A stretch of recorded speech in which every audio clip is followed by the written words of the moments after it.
नमस्कार, मी डॉक्टर विनायक विश्वनाथ जटाळे, सल्लागार मेंदूविकार विभाग, सेठ नंदलाल दूत हॉस्पिटल.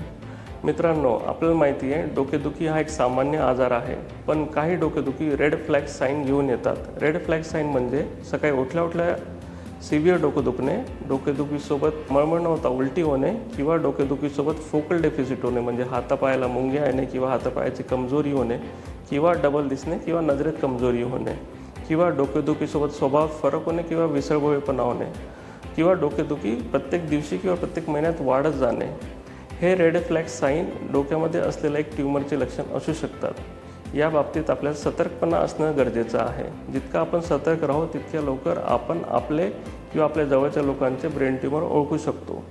याचसाठी ब्रेन ट्यूमर अवेअरनेस मंथ म्हणून आपण या मे महिन्याला फॉलो करतो. सो ब्रेन ट्यूमरबद्दल लक्षणे ओळखा, सतर्क राहा आणि आपल्या लोकांची मदत करा. जितक्या लवकर निदान होईल तितकं उपचार यशस्वी होईल.